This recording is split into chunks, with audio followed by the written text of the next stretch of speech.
सबने सहारा किसका लिया है बताओ? संसार का। और संसार तो खुद ही चलनहार है। जो कहता है मैं बैठा हूँ तेरे लिए, कोई भी व्यक्ति कहता है हमसे, पर उसी का पता नहीं होता कि शरीर किसका कब तक रहने वाला है। पता है कोई? किसी को पता हो, कोई कंफर्म टिकट हो तो इंसान बहुत कुछ गलत भी कर ले इस धरती पर, लेकिन नहीं पता है उसके बावजूद भी कोई सावधान नहीं है। सबको मैन्युफैक्चरिंग डेट तो पता है, पर एक्सपायरी डेट हमें नहीं पता, किसी को भी नहीं पता। तो ये सावधानी के लिए भगवान ने ऐसा किया है कि तुम मेरी वस्तु को कहीं अपना ना समझ ले। और यहाँ तक कि ये शरीर भी मेरा नहीं है। जो हम रात दिन कहते हैं मेरा मेरा मेरा, मैं बोला, इस मैं का ही भरोसा नहीं है। मैं कब खिसक जाती है।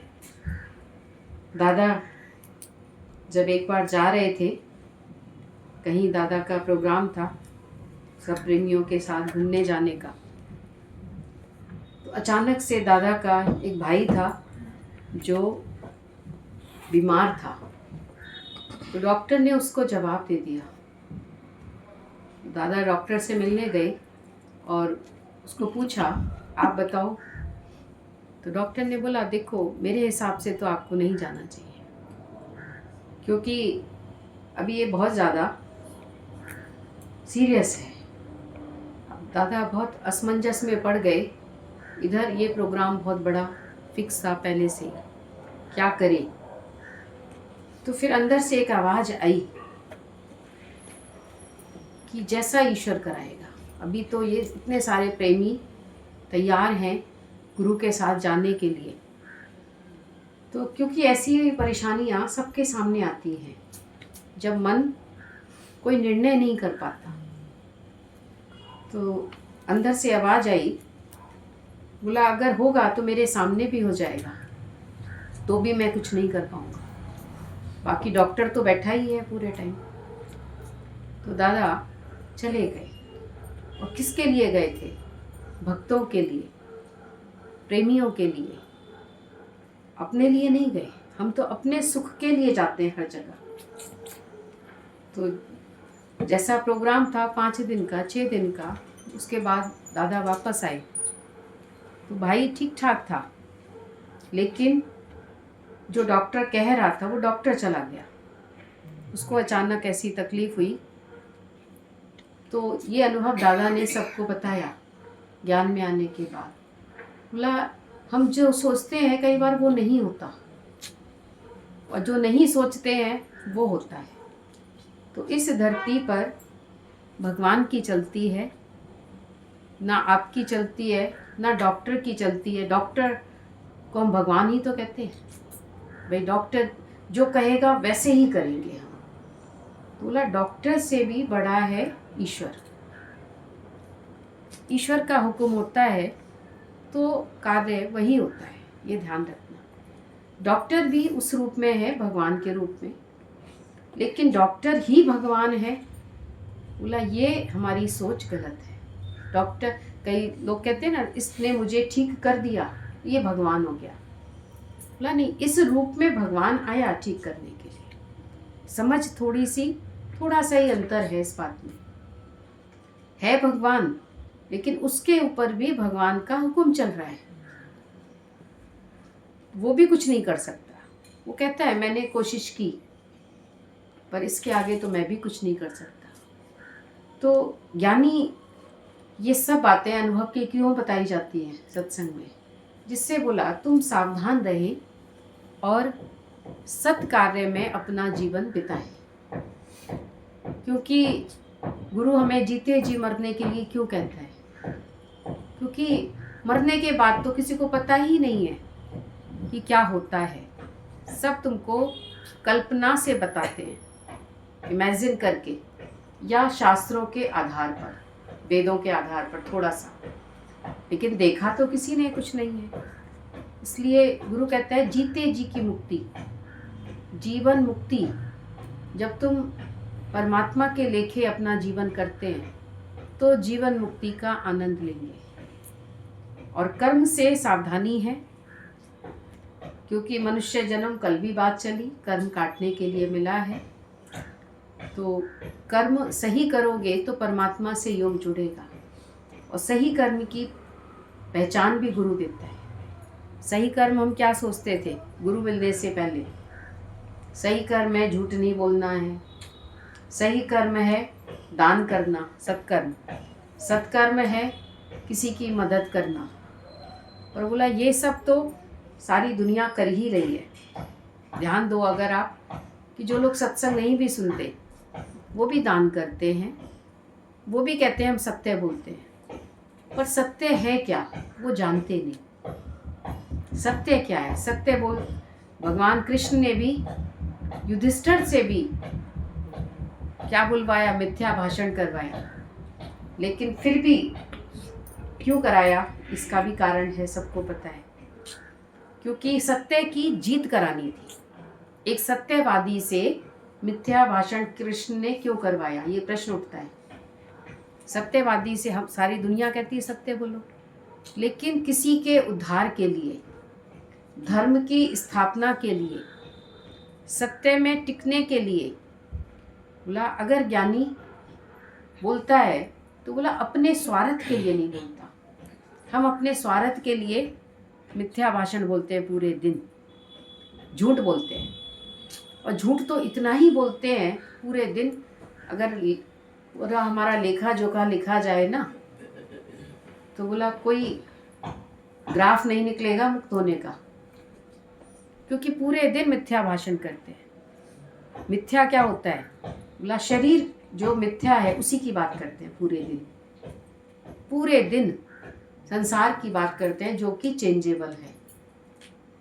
और जो सत्य परमात्मा है उसके बारे में हम जानते भी नहीं हैं।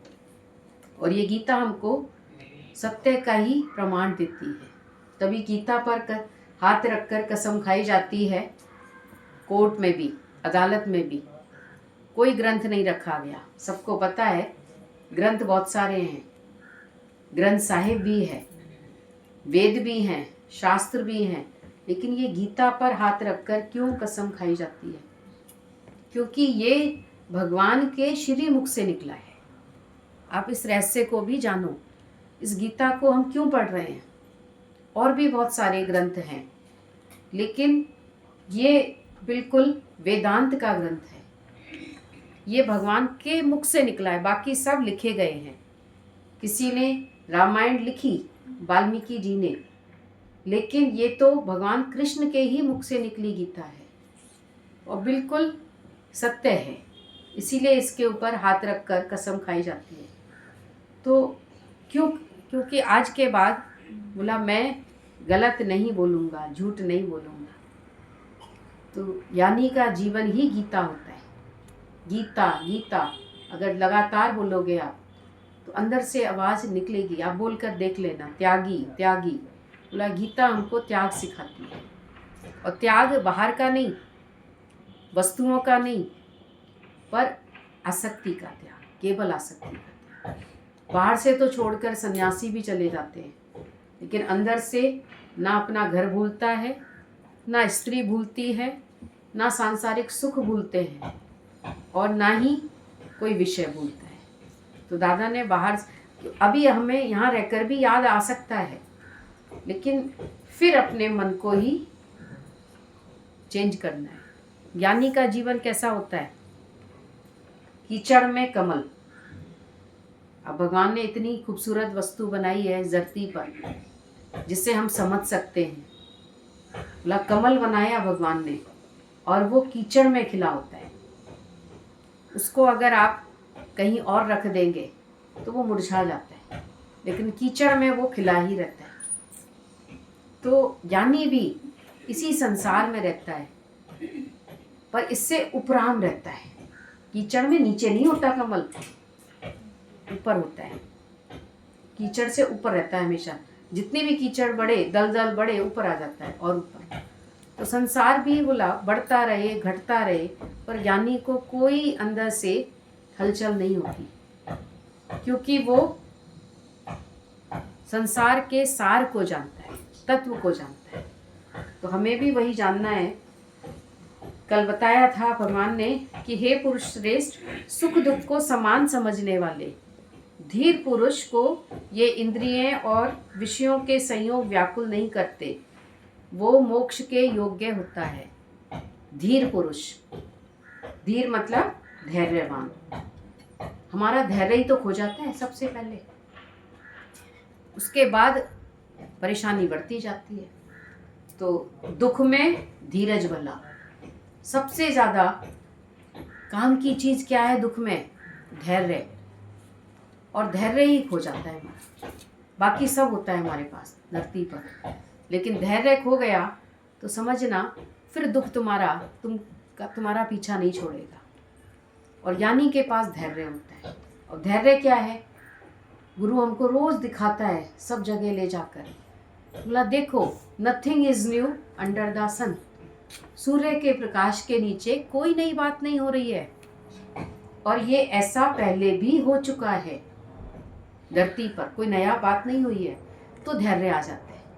हमको बहुत अंदर से तकलीफ होती है, परेशानी है, कोई दुख है, कोई अंदर से, जब हम जाते हैं हॉस्पिटल और जब हम देखते हैं अपने से ज़्यादा तकलीफ वाले को, तो हमारी एकदम अपने आप अंदर से धैर्य आ जाता है।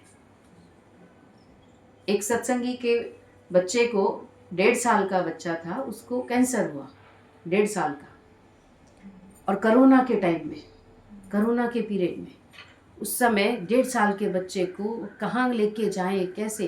किसी ने बोला बेंगलोर लेके जाओ, बेंगलोर। अब बेंगलोर ट्रेन ही नहीं चल रही थी, फ्लाइट नहीं चल रही थी, बेंगलोर कैसे ले जाएं? आपको पता है यहाँ फरीदाबाद से वो बेंगलोर गया गाड़ी लेकर, और गाड़ी भी कोई देता थोड़ी था उस वक्त में, अपनी गाड़ी ले जानी थी।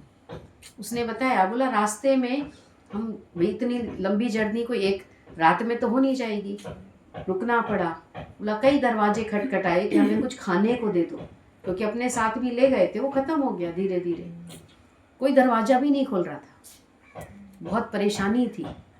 आखिर पहुंच गए। बोला भगवान ने इलाज भी कर दिया। बोला जब हम वहाँ पहुँचे तो हमको पता लगा इससे भी छोटे बच्चे को कैंसर है, 1.5 साल का, हमारा तो फिर भी 1.5 साल का है, और 6 महीने वाले बच्चा भी देखा वहाँ पर।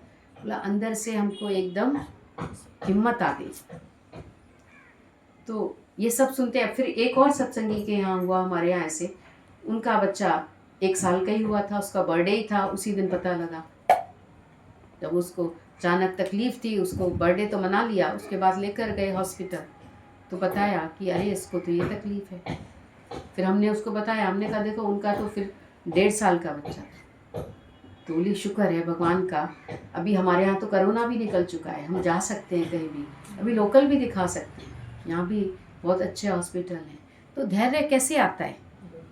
धैर्य कोई ऐसी वस्तु नहीं है जो मार्केट में मिलती हो, कहीं करोड़ रुपया खर्च करके भी नहीं मिलेगा वो आपको, पर गुरु हमको रोज धीरज देता है। धीरज रख वो रहमत की बरखा बरसा ही देगा, जिस साहिब ने दर्द दिया है वही दवा भी देगा। दवा कहाँ से आती है? बोला जो दर्द देता है भगवान ईश्वर, वही किसी रूप में हमको संभाल भी लेता है। तो ये अंदर से रोज विश्वास लगता है कि भगवान ने बहुत संभाल भी की है साथ में, और एक भी ना दे 10 भी हर ले तो मूढ़ा तू क्या करे। तो भगवान इसमें कह रहे हैं कि तत्वज्ञानी पुरुषों के पास क्या होता है? धैर्य, और वो ही मोक्ष को प्राप्त होते हैं। और असत वस्तु की सत्ता नहीं है, और सत्य की का कभी अभाव नहीं है। इस प्रकार इन दोनों का ही तत्वज्ञानी पुरुषों द्वारा देखा गया है कि कैसे वो हर हालत में सम रहते हैं। असत का बोला कभी भी सकता नहीं है। तुम कितना भी जी लो धरती पर, लेकिन बोला अंदर से जब तक सत्य भाव नहीं आता तब तक अंदर से आनंद और शांति नहीं आती। कितना भी धरती पर सुख सुविधाएं बहुत हैं, पर अगर अंदर चैन नहीं है तो उसका हम क्या ही करेंगे। और अंदर मन शांत है तो झोपड़ी में भी खुश है इंसान, ज़्यादा भी नहीं खाता। मजदूर कैसे शांत रहता है? मजदूर को कहाँ से भगवान देता है? बोला वो पेट भर कमाता है और खा के सो जाता है, अच्छी नींद सो जाता है। और जो बहुत सुखों वाले होते हैं उनको नींद भी नहीं आती, उनको टेंशन लगी रहती है, इनकम टैक्स की रेड ना पड़ जाए, फिर ये ना हो जाए। तो गुरु ने हमको सावधानी भी दी है साथ में कि सही कार्य करो, क्योंकि सत्य का कभी अभाव नहीं है, सत्य प्रकट होकर ही रहता है। क्या हो? पीछे हो जाओ। क्या क्यों हो कुछ ना, मुझे कुछ नहीं। तो ये दोनों बातें तत्वज्ञानी पुरुषों द्वारा देखी गई है, दुनिया नहीं देख सकती। अगर किसी को भी जाकर ये ज्ञान सुनाओगे ना, कहेगा इनके पास शायद कुछ होगा नहीं, इसीलिए ये बात बता रहे हैं। क्योंकि ज्ञानी के पास बाहर का तो कोई साधन नहीं होता, बहुत ज़्यादा सुख सुविधाएं नहीं होती, लेकिन अंदर का चैन होता है, ये ध्यान रखना। और तुम भी अंदर का ही चैन लेने के लिए घूम रहे हो सब तरफ। सुख सुविधाएं किस लिए हम इकट्ठी करते हैं? संसार की क्यों हम पैरवी करते हैं? क्योंकि हमको सबसे लेना देना ये सब करना होता है। ज्ञानी ने लेना देना कर लिया भगवान से। सबको पता है कि रक्षाबंधन का भी जब हम त्यौहार मनाते हैं तो द्रौपदी की बात आती है। उसने कृष्ण से तार जोड़ी थी। कृष्ण के हाथ में जब चोट लगी तो उसने अपनी साड़ी फाड़ के बांधी। उसने देखा ही नहीं कि मेरी कितनी खूबसूरत साड़ी है, उसको तो बस कृष्ण का घाव दिखाई दिया। और उसका बदला भगवान ने कैसे दिया? 1000 गज साड़ियाँ बढ़ाता गया, उसको भी याद रहता है। तो अपने भक्त की रक्षा के लिए वो क्या क्या करता है। तो सत्य का कभी अभाव नहीं है। छिपकर भी अगर तुम परमात्मा की भक्ति करते हो तो वो प्रकट हो जाती है। भक्ति करे पाताल में तो प्रकट होए आकाश में। रजब तीनों लोक में छिपे न हरि का दास। जो सच्चे भक्त होते हैं वो भक्ति का दिखावा नहीं करते, टीका नहीं लगाते, कपड़े नहीं बदलते, उनको कोई पहचान ही नहीं पाता। अभी कृष्ण को भी कौन पहचान पाया, आप बताओ? कृष्ण ने कोई वेश धारण किया था क्या? कोई अजूबा वेश था कृष्ण का क्या? अजूबा होता तो दुनिया पहचान लेती। लेकिन कृष्ण तो एक, जैसे अर्जुन था वैसे ही कृष्ण था। अर्जुन ने भी मुकुट लगाया है, कृष्ण ने भी लगाया है। उसने भी राजसी वस्त्र पहने हैं, उसने भी राजसी वस्त्र पहने हैं। तो पहचान कुछ थी ही नहीं, इसलिए कृष्ण को दुर्योधन पहचान ही नहीं पाया। तो ब्रह्मज्ञानी इन दोनों को तत्व से जानता है, सत्य और असत्य को। और हम असत्य में इतने फंस जाते हैं कि सत्य तक पहुंच ही नहीं पाते। वो हमको इतना उलझा लेता है अपने में। दुनिया, सुख सुविधाएं, पैसा, मेरापन, सब इतना हमको जकड़ लेता है कि हम उससे आगे बढ़ ही नहीं पाते। ज़्यादा में ज़्यादा कितनी पूजा करते हैं लोग, घंटी बजाया उसके बाद छोड़ दिया। फिर पूरे दिन क्या कर रहे हो भगवान पूछता है तुमसे कि तुमने आज पूरा दिन कैसे बिताया? कभी नहीं पूछेगा, क्योंकि वो निराकार स्वरूप है। तुमने ना साकार में जाना उसको, ना निराकार रूप में जाना। निराकार में जानते तो भी सावधान रहते, पर ये शब्द भी शायद किसी ने नहीं सुना होगा ज्ञान से पहले। निराकार और साकार, बस केवल थोड़ा सा पूजा पाठ करके ही सोचा हमारा काम हो गया आज का, और पूरे दिन फिर गलत भी कर रहे हैं तो कोई सावधान करने वाला नहीं था। पर ज्ञान के बाद अगर थोड़ा भी गलत करते हो या करोगे तो बोला अंदर की धड़कन बढ़ेगी तुम्हारी। फिर इसका मतलब सावधान हो जाना, वो गलत काम है। धड़कन बढ़ना मतलब अगर हमने अपने पर्स से पैसे निकाले, आज अपने पर्स से हम कुछ निकाल रहे हैं, तुम्हारी धड़कन बढ़ती है? नहीं बढ़ती। और दूसरे के पर्स से निकालते हैं तो धड़कन बढ़ती है हमारी। कोई देख ना ले, कोई चोर ना समझ ले मुझे, कहीं ऐसा ना हो। तो गुरु ने हमको बहुत छोटी छोटी बातों से समझाया। बोला जब भगवान की चीज़ है तो तुम अपनी क्यों बना कर बैठे? सब कुछ है ही भगवान का, क्यों भगवान की चीज़ को पर अपना ठप्पा लगा के बैठे? और कहीं स्टैंप भी नहीं है शरीर पे कहीं भी, बस हम मेरा ही मेरा करते रहते हैं पूरे दिन। और बताओ स्टैंप हो तो कहीं से, तो समझ लो ना कि सब उसी का ही है। तो सत्य को भी जानो और असत्य भाव को भी जानो कि असत्य का कभी कोई सत्ता ही नहीं है। चाहे हम कितने भी समय तक इस धरती पर राज्य करते हैं तो भी छोड़कर जाना है, तो भी छोड़कर जाना है। और हम भगवान बोला जो वही तेरे साथ जाएगा। तुमने कभी उसको याद ही नहीं किया। जो तेरे साथ जाना है उसको तुम बिसरा कर बैठे, और जो सारी दुनिया छूट जानी है उसमें मन पूरे टाइम उलझा रहता है। तो परमात्मा ऐसे नहीं मिलेगा, बिना गुरु के तो समझ ही नहीं आती ये बात। और नाश रहित तो तू उसको जान जिससे ये संपूर्ण जगत दृश्य वर्ग व्याप्त है। उसका नाश नहीं है कभी भी। वो अविनाशी का विनाश करने में कोई भी समर्थ नहीं है। आत्मा का कोई नाश नहीं कर सकता, वो अविनाशी है। तू उसको जान। और ये शरीर, इसको कितना भी रोज संभाल कर रखते हैं हम, अच्छे से अच्छा खिलाते हैं, अच्छे से अच्छा डॉक्टर के पास लेके गए, अच्छे से अच्छी हमने सब काम किए, कपड़ा पहनाया अच्छा, शैम्पू लगाया अच्छा, हर चीज़ तुम बेस्ट यूज़ करते हैं, लेकिन फिर भी धोखा दे रहा है हमको। तो इसको भी जान। और इसमें अविनाशी जो है, बोला जिसका नाश नहीं होता। शरीर पंच तत्व में विलीन होता है, लेकिन फिर भी जो अविनाशी है, बोला वो उसका अंत नहीं होता। तो वो तू है, उसको जान तू, और उसका विनाश करने में कोई भी समर्थ नहीं है। कोई कहेगा तुमको मैं तुम्हें मार दूंगा, बोला कोई किसको मारेगा? जब भगवान बुद्ध गए थे अंगुलीमाल के पास, तो वो सबकी उंगलियां काटता था। उसका नाम ही अंगुलीमाल इसलिए रखा गया। वो डाकू नहीं था पहले, वो भी एक संत ही था, एक साधारण व्यापारी था, एक गांव में रहने वाला। लेकिन लोगों ने उसको इतना तकलीफ पहुंचाई कि डाकू बनने पर मजबूर हो गया। बोला ये दुनिया मुझे जीने नहीं देगी, अब मैं दूसरा रूप धारण करता हूँ। और सबकी अंगुलियां काट काट कर माला पहनता था। और जब भगवान बुद्ध गए, जब लोगों ने बताया ये तो सबको मार रहा है, जो इस रास्ते से गुजरता है, जंगल के रास्ते से, उसी की उंगली काट देता है। तो भगवान बुद्ध को जब पता लगा ये अत्याचार हो रहा है, उसको बचाने के लिए गए। हम तो सोचेंगे ना, बोला अत्याचारी का तो कोई होता ही नहीं है, बोला उसका भी भगवान होता है, उसको भी सावधान गुरु ही कर सकता है। आखिर जब वो पहुँचे तो उसने बहुत तेज आवाज़ में बोला तुम कौन हो? मैं तुम्हें मार दूंगा, तुम्हारी उंगलियां काट दूंगा। तुमको पता ही होगा इस रास्ते से जो गुजरता है सबकी उंगलियां काटता हूँ मैं। बोला ठीक है, मेरी उंगलियां काट दो तुम, लेकिन मेरे एक छोटा सा काम कर दो मेरा बस खाली।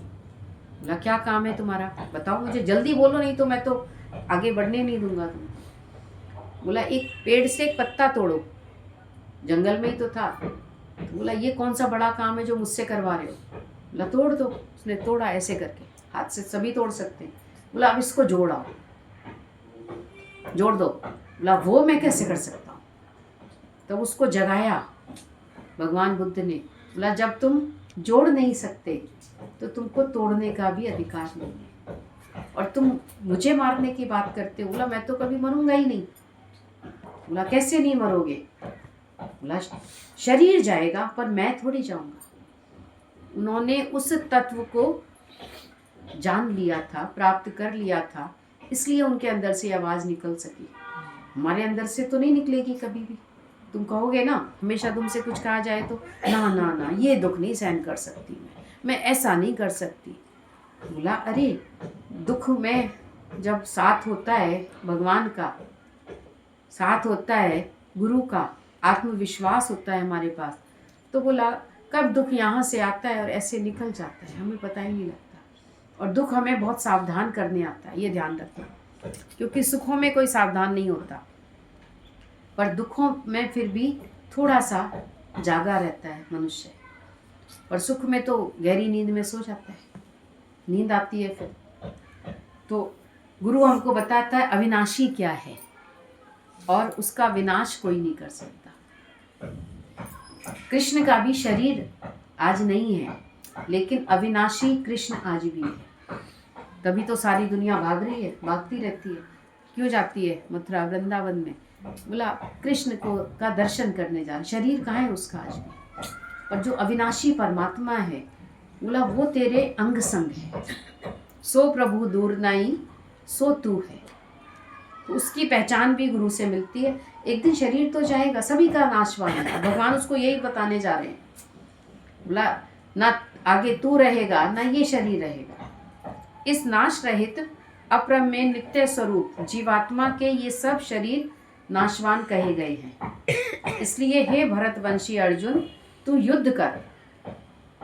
अब युद्ध करने से बोला जो पीछे हट रहा है उसको कैसे तैयार करे भगवान। अभी गुरुजी भी कह रहे थे, गुरु भी हमको सबसे पहले कर्म से सावधान करता है, क्योंकि अभी तुम इतनी जल्दी आत्मा नहीं समझ पाएंगे, लेकिन कर्म तो जानते हैं ना तुम। कर्म का फल भी मिलता है, ये भी जानते हैं। जब कभी किसी को कोई तकलीफ होती है, कोई बात होती है, तो अंदर वाला यही कहता है मैंने कोई ना कोई तो गड़बड़ की होगी, तभी ये सामने आया, नहीं तो मैंने आज तो कुछ नहीं किया।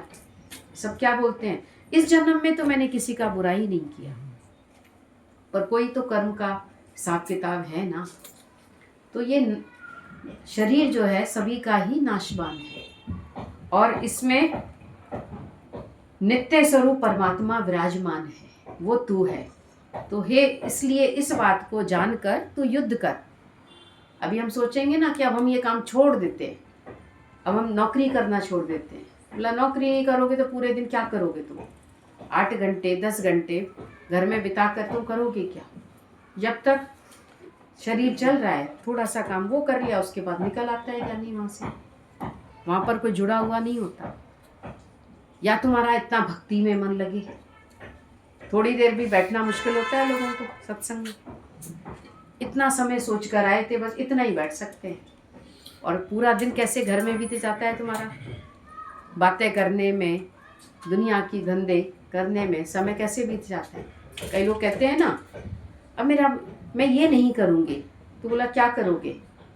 अब मैं ना सत्संग करूँगी। बोला सत्संग तुम भगवान का कार्य है, पहले तुम अपने को जानो तभी हो सकेगा। कंगालपने से जंजालपना अच्छा है, नहीं तो दर दर पे जाके घूमोगे। खाली व्यक्ति क्या करते हैं, उससे बात कर ली उससे बात कर ली। कम से कम हम सत्संग में बिजी हैं तो 2 घंटे तो पवित्र जगह पर बिता रहे हो, यहाँ पर जाग रहे हो कि हमें गलत नहीं करना है और फिर संसार में ही जाना है। युद्ध तो संसार में ही होगा ना, ऐसा तो नहीं है। गुरु के पास तो बोला सब भगवान नजर आते हैं, ये बोला ना घर जाके सब काम धंधे याद आते हैं। यहाँ तो ऐसे लगता है सब काम अपने आप होगा, अपने आप काम होगा ही होगा। जब मैं नहीं होगा तो भी काम होगा, ये बात सब जानते हैं। कोई भी नहीं ऐसा नहीं है अनजान कि जो ना जानता हो। तेरे बिना कोई धरती पर रुक नहीं जाएगा कुछ भी काम। आज हर प्राइम मिनिस्टर यही कह के चला गया हम बहुत अच्छा काम किया हमने। बोला किया तुमने, ये तुम्हारा धर्म युद्ध है, युद्ध करो बेशक, लेकिन उससे भी बेटर काम करने वाला दूसरा प्रकट हो जाता है, ये भी ध्यान रखो। तो मैं को मिटाकर जो कार्य होता है वो हर कर्म भक्ति है, हर कर्म पूजा है। और जो मैं करके काम है, चाहे वो पूजा भी क्यों नहीं कर रहे हो, तो वो भी कर्म में ही आएगा, सत्कर्म बनेगा। और जब सत्कर्म करते हो तो ना चाहते हुए भी बदकर्म हो जाते हैं। कैसे होते हैं? मैंने इतना दान किया। बोला मैं कहाँ कर सकता हूँ? कभी ये याद करते हो मैं कहाँ कर सकता हूँ? एक माई कैसे सबको मीठे चावल खिला रही थी और एक बच्चे को बड़ी भूख लगी थी, वो बाहर एक बार चावल लिया खा लिया, उसके बाद फिर आके लग गया लाइन में। वो माई पहचान गई, कहती है तू फिर आ गया? कि हाँ बहुत भूख लगी थी अम्मा मुझे। तो बोला अच्छा ले ले, ऐसे एहसान कर रही है जैसे बहुत बड़ा काम कर रही है। फिर बच्चा वो तीसरी बार फिर लग गया लाइन में आकर। उसी वक्त उसको इतना गुस्सा आया कि इतनी जोर से उसने जिस चमचे से वो बांट रही थी चावल, वही चमचा उसके सर पे दे के मारा कि मैं क्या तुझे ही खिलाने को लाई हूँ क्या? मैं तो सबको बांटूंगी। अरे कोई किसी का पेट भर जाए वही बड़ी बात है ना। तुम 10-50 लोगों को बांट के समझते हो हमने बहुत बढ़िया काम कर लिया, पर तृप्त तो कोई भी नहीं हुआ उसमें। तो सत्कर्म के साथ बदकर्म भी बन जाते हैं। और क्रोध मनुष्य के अंदर एक छिपा हुआ राक्षस है। कई लोग कहते हैं ना फलाने को क्रोध नहीं आता, बोला क्रोध तो अंदर बैठा है, समय आने पर निकलता है। किसी को थोड़ा ज़्यादा हावी होता है किसी के ऊपर।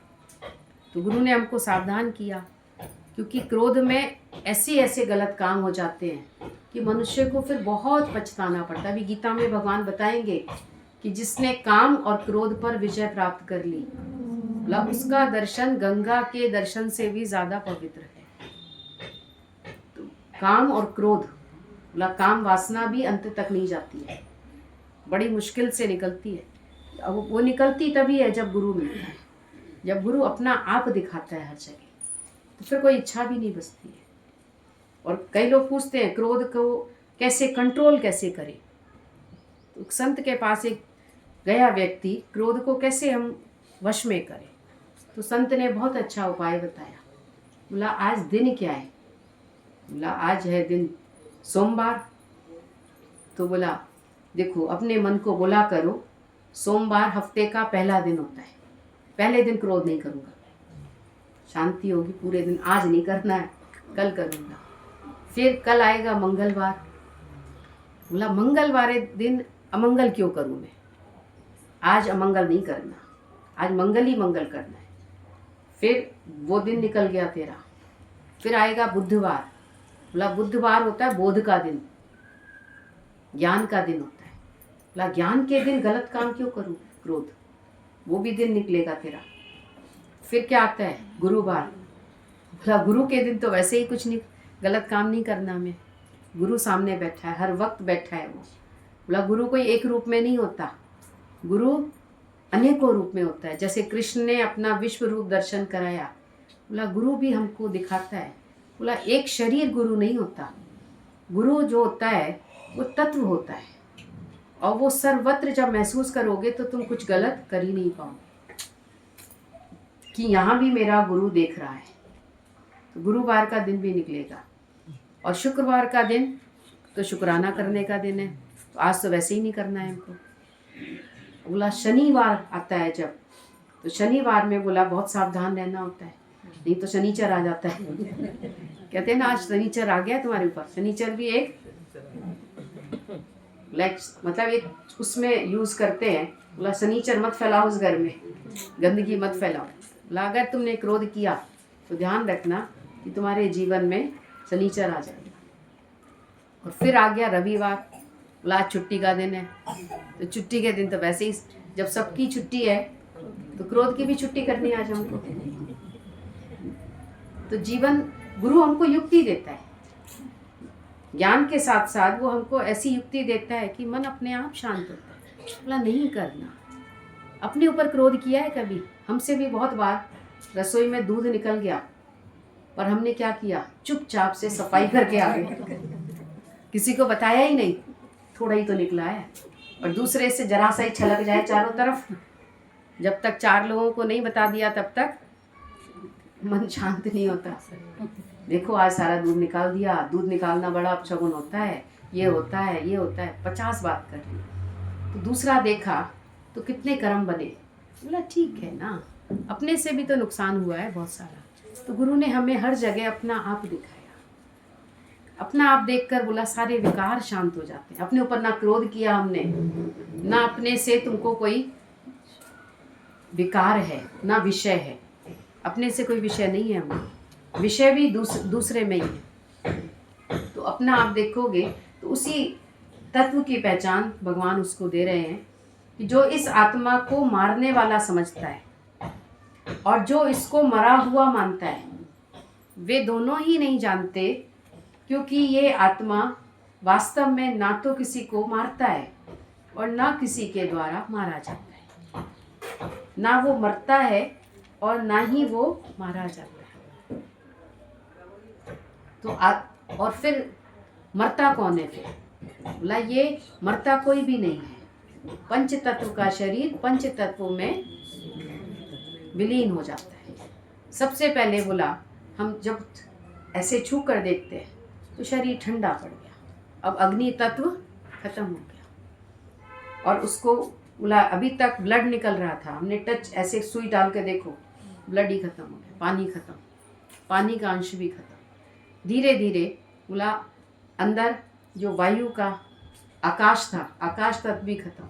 हमने गंगा जल डाला ना, अंदर थोड़ी गया, बाहर से ही निकल गया। तो आकाश तत्व जो हमारे यहाँ पर है वो भी खत्म।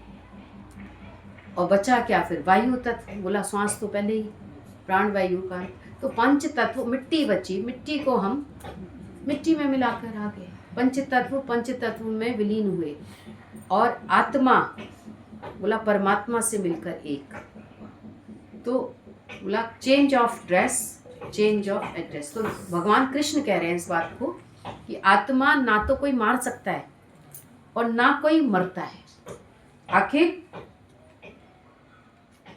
ना किसी के द्वारा वो मारा जाता है। ये तत्व है, इस तक पहुंच गए ना तुम, तो बोला तुम्हारा मोक्ष हो जाएगा अभी का अभी। और जिसने भी ये ज्ञान, बोला भगवान बताते हैं लास्ट में 18वें अध्याय भी पढ़ते हैं हम लोग, कि जिसने मेरे इस ज्ञान के तुरहे पे पांव रख दिया, बोला जाने अनजाने में भी, तो बोला तो भी वो मुक्त हो जाएगा। क्योंकि एक बार का सुना हुआ वचन, बोला कहीं ना कहीं ये अपने आप काम आता है हमारे।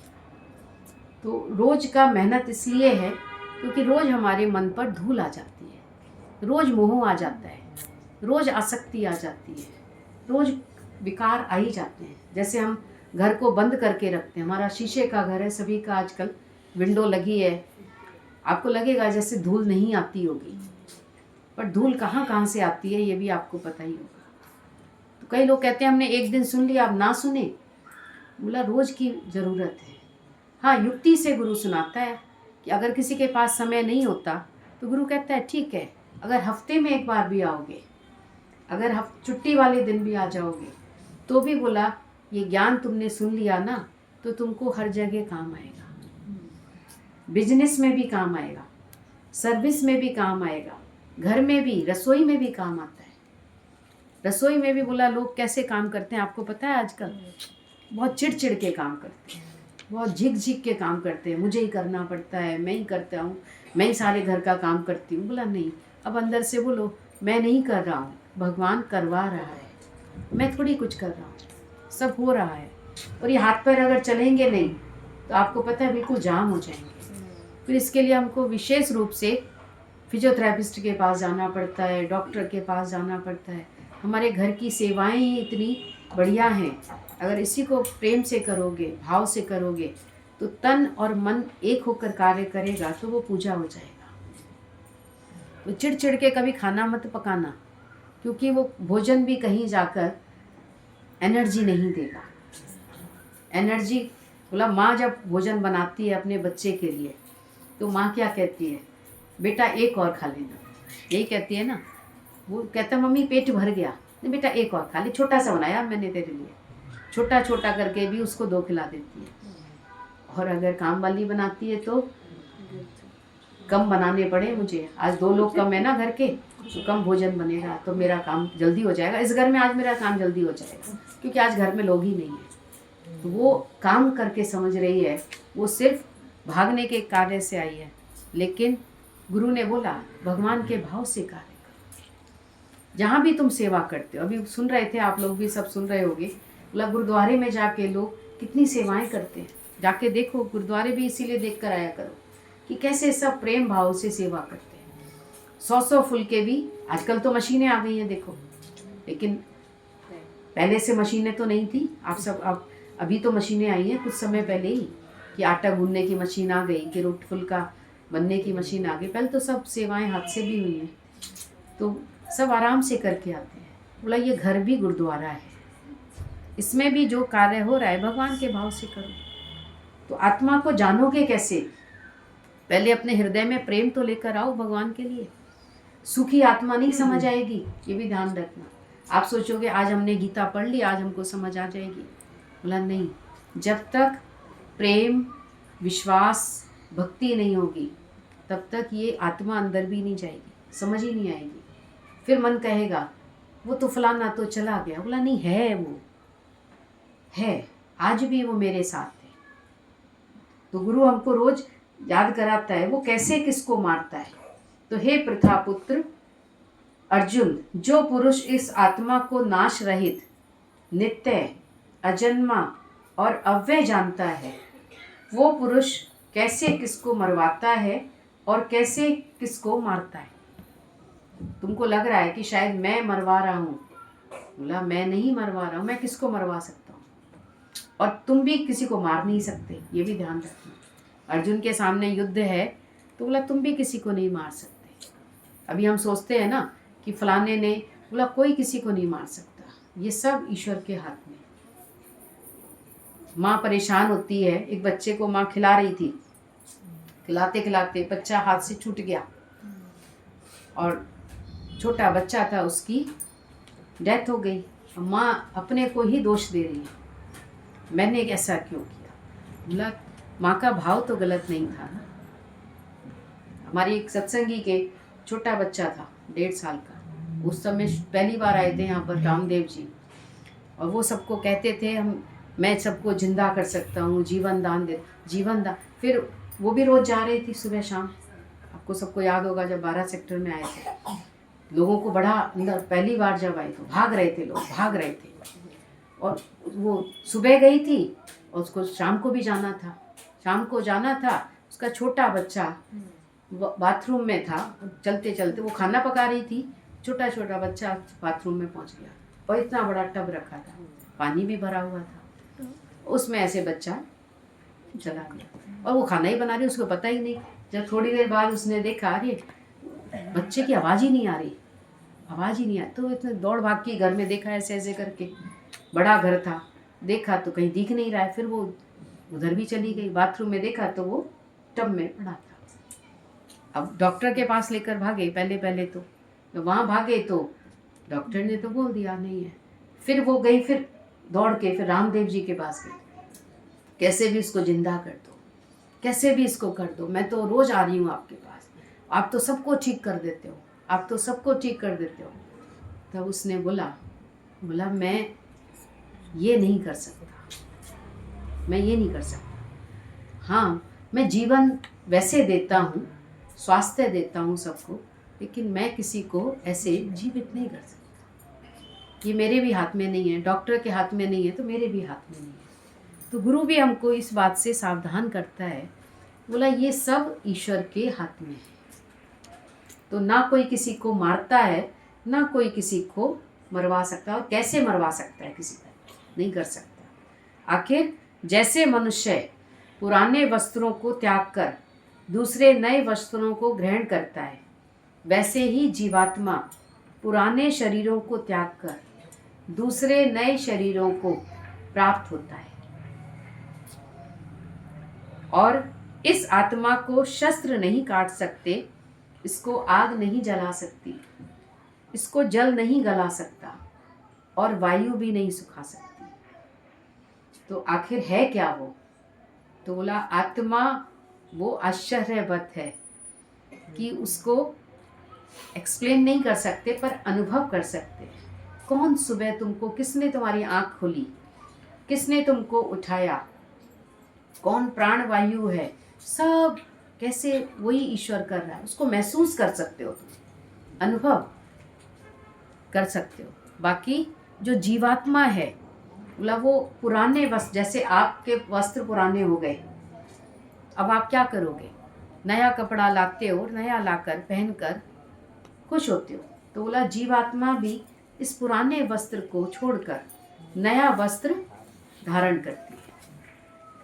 तो इसलिए बोला आखिर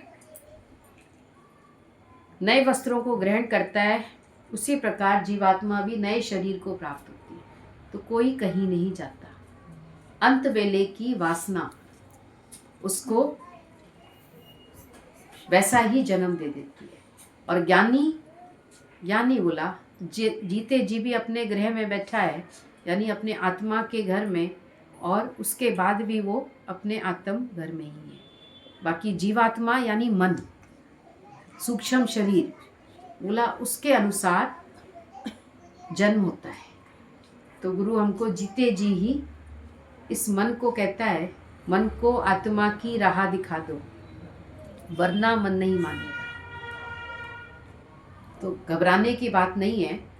बोला एक पुराना शरीर छोड़कर नया शरीर धारण किया है और कुछ नहीं है, क्योंकि तुम भी पुराने वस्त्र कब तक पहनेंगे?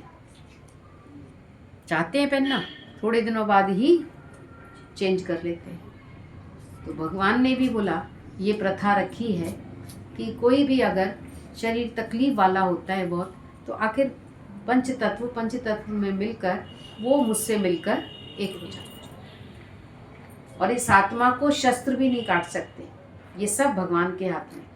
कभी बोला ना, गोली भी लग जाए तो वो बच जाता है, और कभी ऐसे भी कोई गिर जाता है, पैर ही खिसकाता खाली बस, और ऐसे ही शरीर का हिसाब किताब पूरा हो जाता है। तो शस्त्र नहीं काट सकती उसको। ये सब ईश्वर अपने हाथ में रखकर बैठा है, और ना ही इसको जल गला सकता है। जल में भी कोई जाता है तो वापस आ जाता है। तो जल, ये सब काम भगवान ने सब देवताओं को दे रखे हैं, लेकिन मनुष्य का जन्मना और मरना, बोला ये ईश्वर के हाथ में है, और है उसके हाथ में।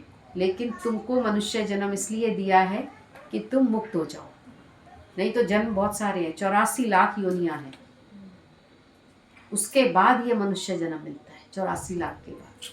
आपको पता भी है 84 लाख? कभी कभी डिस्कवरी चैनल देख लिया करो, कितने असंख्य उसमें जीव जंतु दिखाते हैं। जड़ भी योनि है, चेतन भी योनि है। इतनी सारे जन्मों के बाद ये मनुष्य तन मिला है, और इसमें भगवान ने विवेक भी दिया है, बुद्धि भी दी है। और किसी जन्म में विवेक और बुद्धि नहीं है। बुद्धि है, बस उतनी बुद्धि है खाने की और सोने की, बस। भोग योनियां है, इसलिए भोगने की बुद्धि दी है भगवान ने, पर मनुष्य को वो परमात्मा ने बोला विवेक वैराग्य दिया है। तो जो गुरु के पास आता है उसी का विवेक जग पाता है, और वही जीते जी वैराग्य वृत्ति में रहता है। वैराग्य मतलब ना किसी से वैर, ना किसी से राग।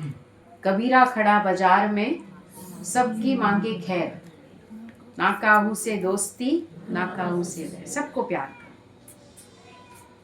ठीक है। और आत्मा की पहचान एक और श्लोक सुन लो, क्योंकि लगाकर बोला है ना, क्योंकि ये आत्मा अच्छेद्य है, और ये आत्मा अदाह है।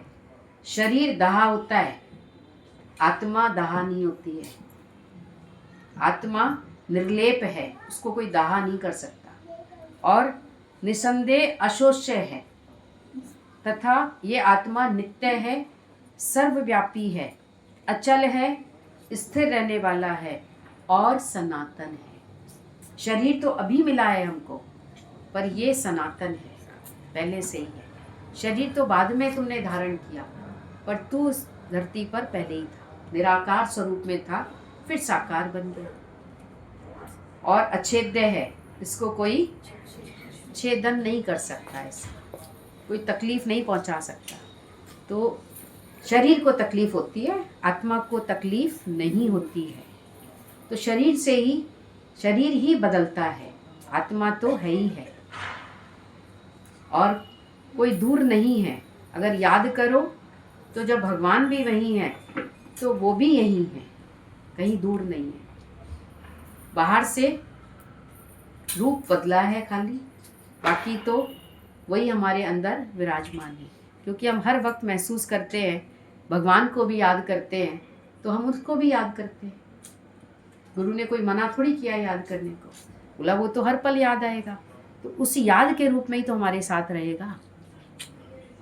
बाकी तो बाहर से तो चेंज हुआ, लेकिन अंदर से वो है ही है। ठीक है। कोई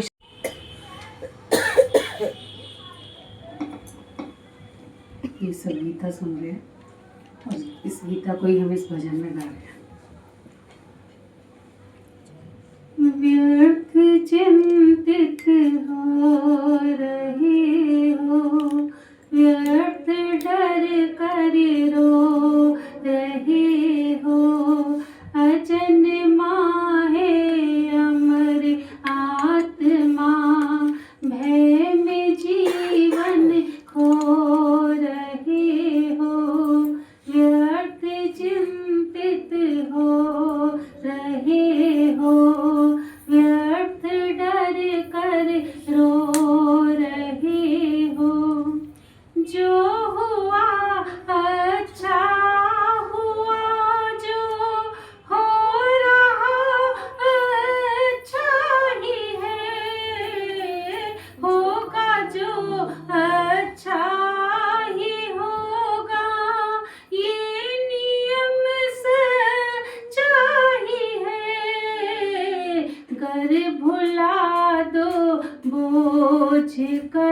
का आज तुम क्यों ढो रहे हो। अजन्मा है अमर आत्मा, भय में जीवन खो रहे हो।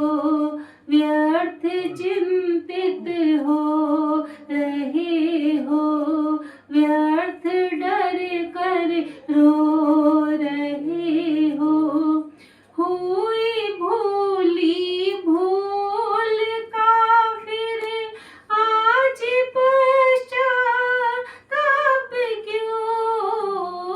कल क्या होगा अनिश्चित है, आज फिर संताप क्यों।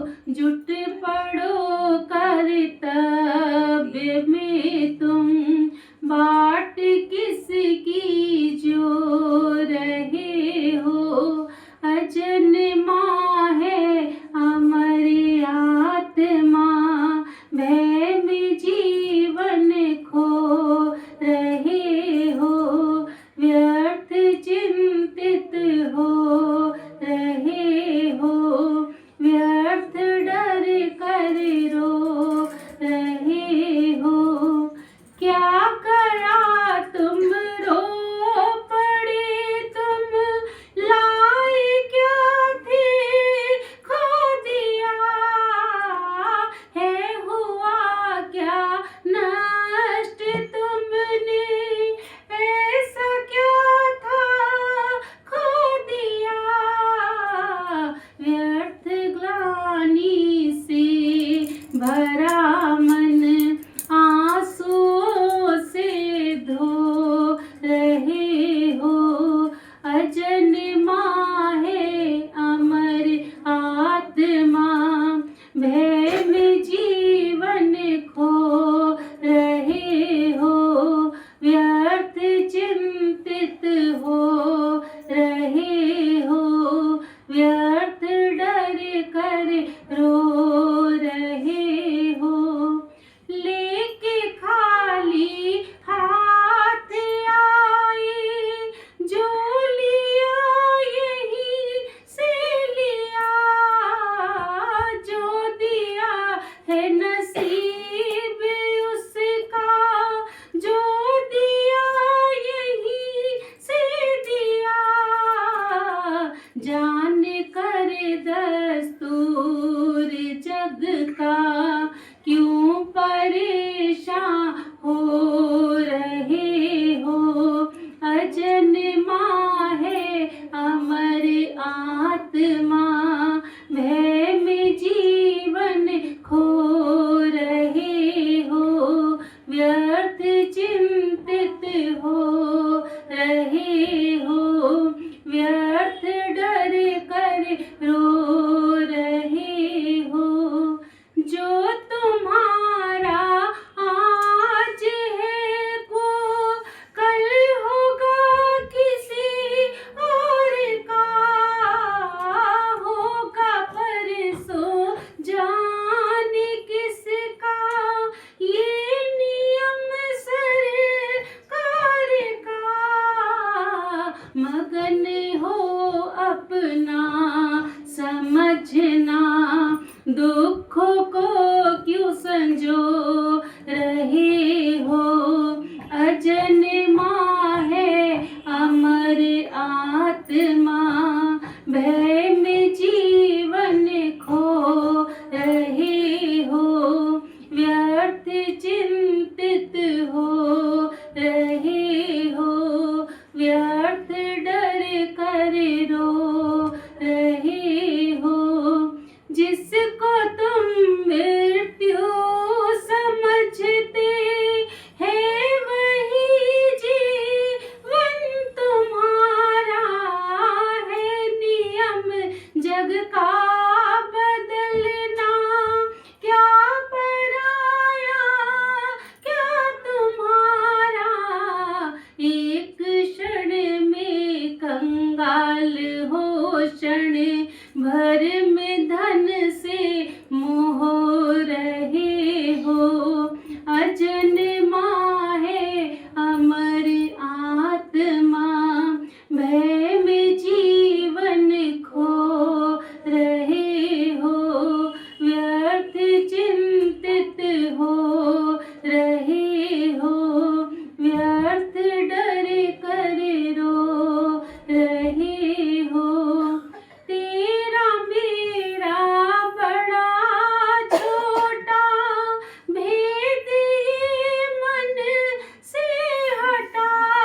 जन्मों तक करोगे पाप तुम जो कर रहे हो। अजन्मा है अमर आत्मा भय में जीवन खो रहे हो। व्यर्थ चिंतित हो रहे हो। व्यर्थ डर कर रो रहे हो। है किराए का मकाना तुम हो इसके ना ये तुम्हारा।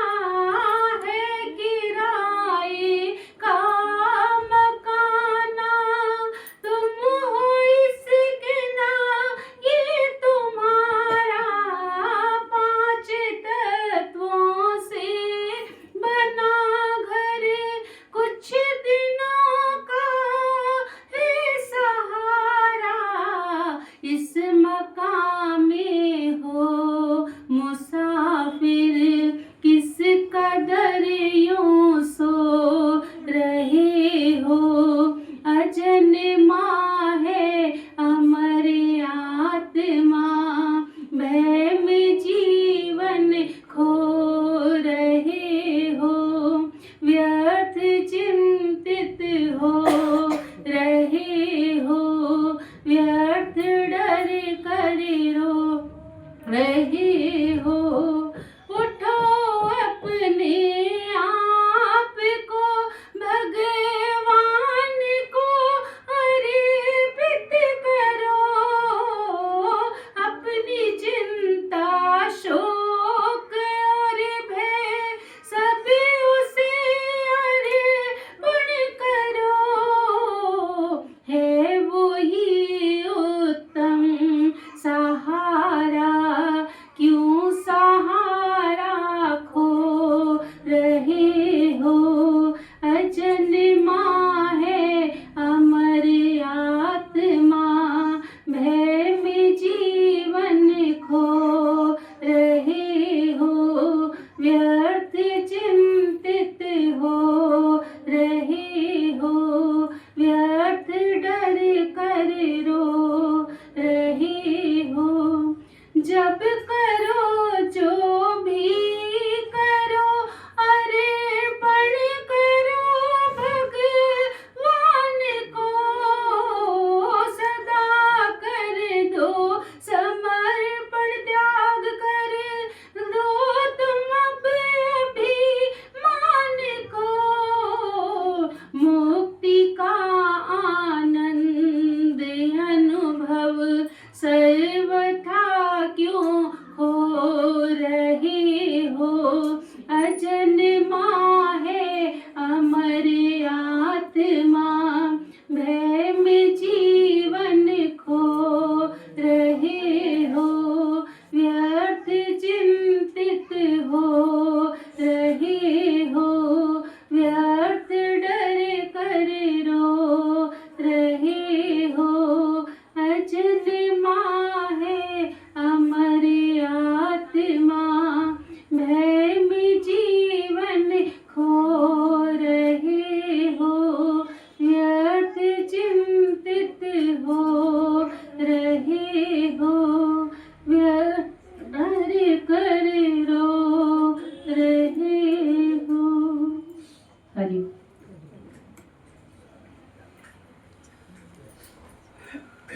अब सब लोग मौन में जाएंगे। सब मिल चुके हैं सपना से।